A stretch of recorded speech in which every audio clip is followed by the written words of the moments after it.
This is an overview of Joseph Smith and his life. I'm going to read a little bit of his biography, a very minimal summarized version.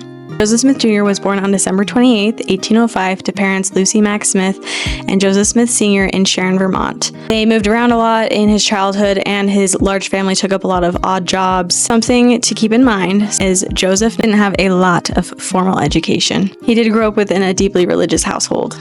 In that time period, in his location, there were a lot of different Christian denominations and churches. Of course, one would wonder which one to join. And wanting to know which church was true, he decided to go and pray and receive a testimony from God to know which one to join.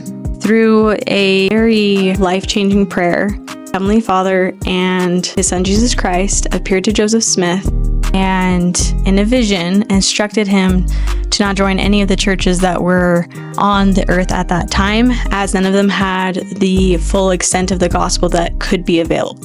A few years later, Joseph was instructed through another visitation to receive a set of buried golden plates. He was visited by an angel, and this angel instructed him to not get them right away, but just let him know that they existed, and that at some point in time, he would be entrusted with their care. Eventually, when the time came, Joseph was instructed to translate these golden plates that were buried. At the age of 21, he went and was able to physically obtain the plates through the power of God, and by means that God provided, Joseph Smith was able to translate these golden plates into what we now call the Book of Mormon. Fast forward, on April 6, 1830, Joseph Smith held what would be known as the first meeting for what would become the Church of Jesus Christ of Latter-day Saints. Unfortunately, persecution did begin, and Joseph was able to leave with his followers to establish settlements both in Kirtland, Ohio and Independence, Missouri.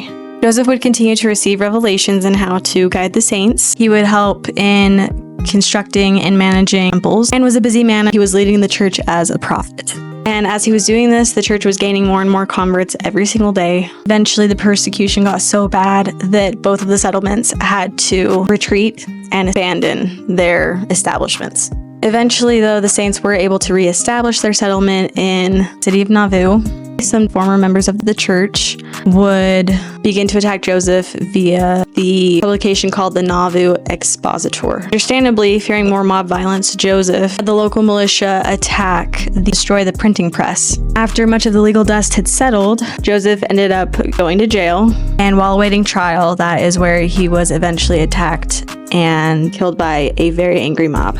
This is a common saying within the church, but Joseph Smith was, quote unquote, the name that should be had for good and evil among all nations, kindreds, and tongues, or that should be both good and evil spoken of among all people. I feel like it's just so true. And unfortunately, a lot of people judge the church based off of imperfect people. I also think that they need to know the history behind the church and why they did the things that they did in the early days. That's my goal, is to be able to share those things and those details and try to help shape some more understanding around the misinformation and the judgment that a lot of members get because of the history of the church.